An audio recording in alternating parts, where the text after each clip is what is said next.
13 июнда өткен жұма намаз есіңізде. Бүгін 20 июн. Опять жұма намаз қылып. Дал ошол өткен жұма күні Израиль Иранға қосылды. Bir жұмада өздері дерлік талқыланып қалды Израиль. Ирандықтар азаматтар. Ана мен в основном орысша комментарийлеп аттым. Орысша комментарийлесем комментарийлерінде, то есть видеолар орысша көретін. Комментарийлерінде бүтілі қырғызша мағылғандар, қырғызша сөйлейсің бе? Қырғыз болу қашан өз қазанысты қайнай бересіз. Кішіне мировой сообщество соғсын дедім ба. Мировой сообщество үшін сөз англисше же орысша сөйлеш керек. Анан немелем қырғызша сөйлеп қойыншы. Ошол бір жұмада чоң өзгөрүүлөр болду дүйнөлүк. Израиль Иранга косулуп алып өздөрүнүн бачагы чыгып кетти, талкаланды. Талкаланып руинада жатат азыр. Миңдеген кишилер өлдү, еврейлер. 10 миңдегени жаракат алды. Качып босуп жүрүшөт. Демейде эч кимдин алы келбейт.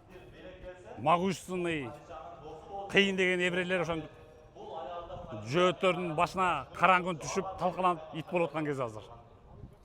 Анда мен жұма намазға келдім. Бүгін 20 июн. Алла Таала акыры дуабызды кабыл кылды окшойт. Дал ушул жерде отуруп дуа кылдык эле. О Аллах, Палестинаны сактап кал, Газаны сактап кал.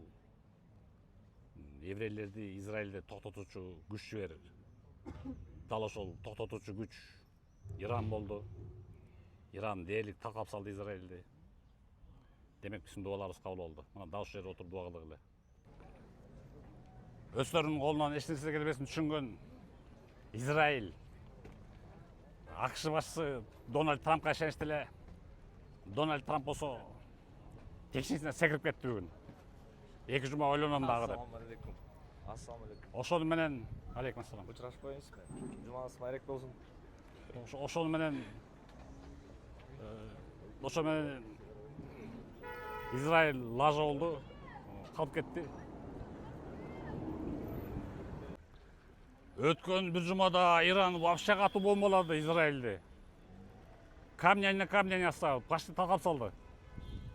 Тель-Авив талкаланды, Хайфа, чоң-чоң шаарлары Израилдин. Батиям, миңдеген адам өлдү, 10 миңдеген адамдар жарадар болду.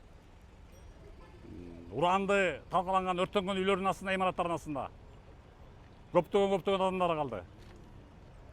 Акыры Алла Таала Газа үчүн, Палестина мусулмандары үчүн еврейлердин сазайын берди. Бергенде мощно берди, через Ирандын колу менен.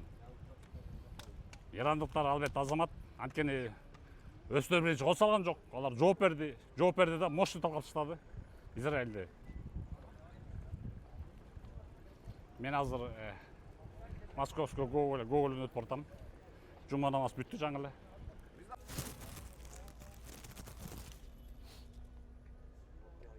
Израиль албетте опуруп адегенде баштап кол салып алды. Кол салды, талкаланып калды. Ишенген АКШ болгон, АКШ болсо секирип кетти. Дональд Трамп баштап секирип кетти. Ошо менен Ирандын кылыгы шайбайт. Анткени алар Ормуз булуңун контролдойт. Ормузду проливти. Аярден болсо дүйнөлүк нефтинин 30% өтөт танкерлер аркылуу. Өндүрүлгөн нефтинин. Ошол жерде болсо жолду бууп чалчылоочу болсо болду уже. Дүйнөдө бүт товарлар кымбаттайт. Дүйнөлүк коллапс башталат экономикалык. Америка анын баарын билип туруп келе эмес, кол сала албайт биздин. Шылтоолор болсо ошол ядролук объекти уранды байытпагыла, ядролук курал иштеп чыкпагыла болуп аткан. Ошону тыртаңын эмдеп атып талкаланып калды Израиль. Иранда болсо гиперзвуковой ракеталар, баллистика ракеталар, беспилотный учуучу аппараттар абдан көп экен. Абдан көп экен мына. Бир жумалык согушта биринин артынан бирин узатты го. Израилдин вообще мындайча айтканда выдохся, понимаете, Израиль. Жана ошондой эле Иран эскертти Америкага жана батыш өлкөлөрүнө. Попробуйте рыпаться, бүт бардын талкалай истеди, бардын талкалай истеди. А булардын гиперзвуковой ракетасы көрдүңөр, жетет экен жөн эле жетет экен. Талкай жол АКШга чейин жөн эле жетет. Ирандын ракеталары. Крылатый, бескрылатый, гиперзвуковой. Так что Иранды тамаша көрбөгүлө.